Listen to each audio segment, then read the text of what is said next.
we spoke of the Model Arab League earlier.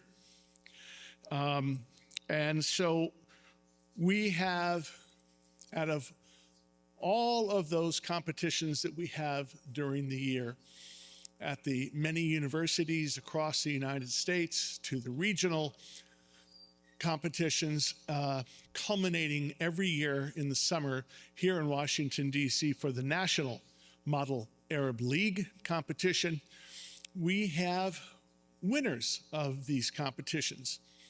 And this year we have two, as we do every year. I'd like to introduce, one of them is here, and one of them couldn't be here because she's working in Morocco. Go figure, of course she is. And so we'll introduce her anyway. It's my pleasure to introduce to two winners for the Dr. John Duke Anthony Leadership Award for 2025. The first individual is a young man, Mr. Daniel Chehimi. Daniel, the Anthony Leadership Award goes each year to the participant in our summer internship and leadership program who excels according to a variety of criteria. And this part, I think, is kind of interesting and critical for you to know. They are, of course, judged on their performance at their internship and their analysis and their research. This year's winner received stellar reviews, and this is the important part, not only from supervisors, but from their peers, because all of our students vote for each other and rate each other. And so this isn't just us saying that they're good, this is their peers recognizing how good they are.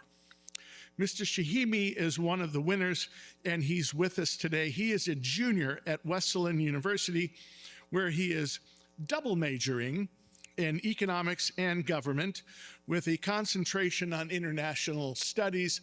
Just another classic underachiever, what can I say? We are delighted to have him. Please join us up here for a few comments. Daniel, where are you? Ah, there we go.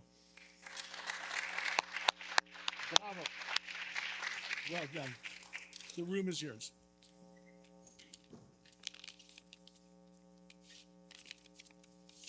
Sorry.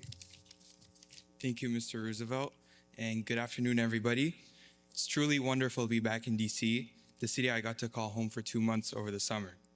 Now, I know that might not sound like a lot, but trust me, if you'd seen the schedules my cohort and I kept, you'd understand how long and unforgettable those 2 months felt in the best way possible. It's also wonderful to see and reconnect with so many familiar faces that have had a tremendous impact on my personal and professional growth. But I'll get to all that in a bit.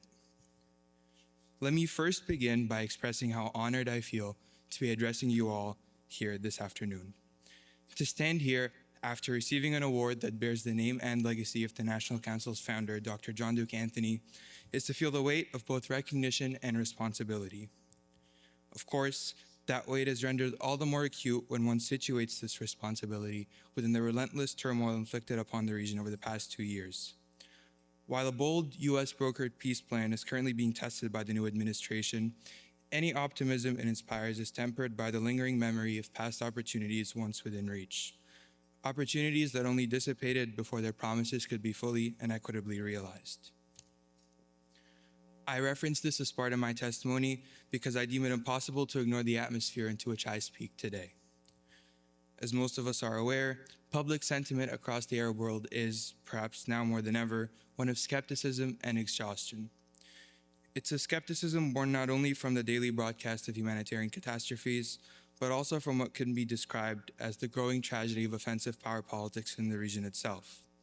And these are dynamics that I find fundamentally antithetical to long-term stability and collective prosperity.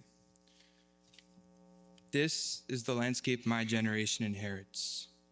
And yet, even amid such profound challenges, there exists among us an insistence that these cycles of grief and violence need not foreclose the possibility of renewal. Indeed, the American experiment and the political imagination that underpins it, however contested, however unevenly realized, has long been anchored in an ethos of pluralism and civic engagement. This ethos took on particular meaning for me as someone who came of age between Beirut, Kuwait, and the United States.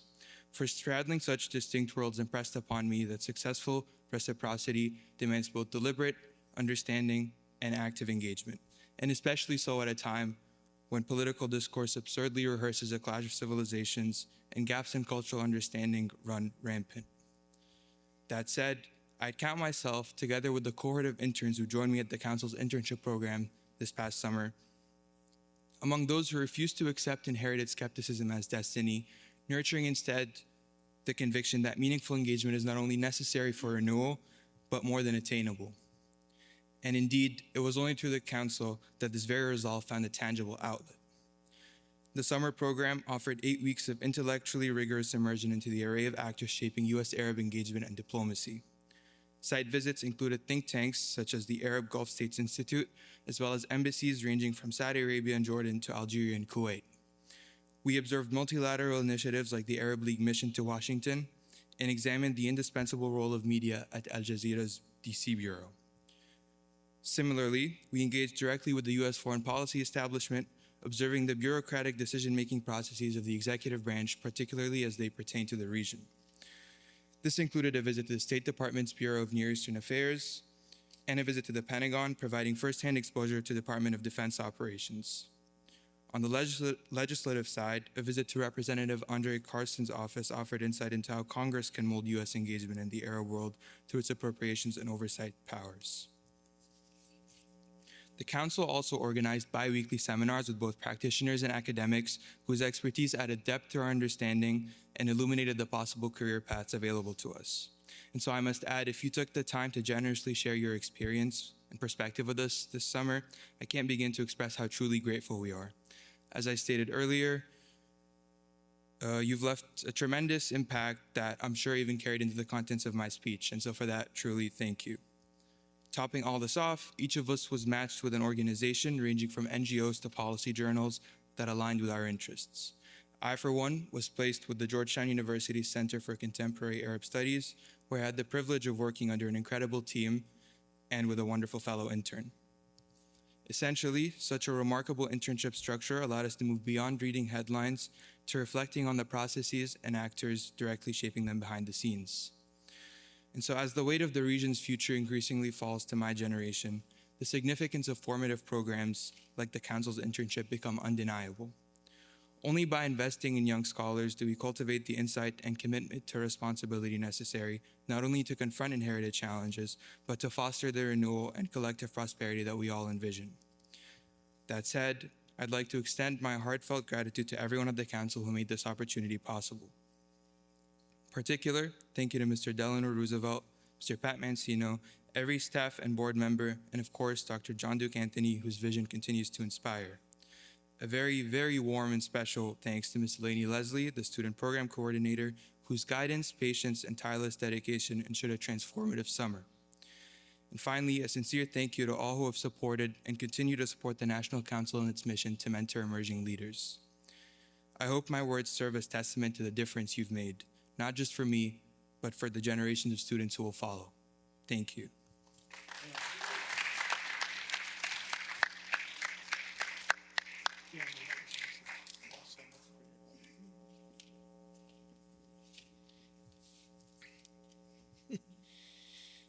That's the caliber.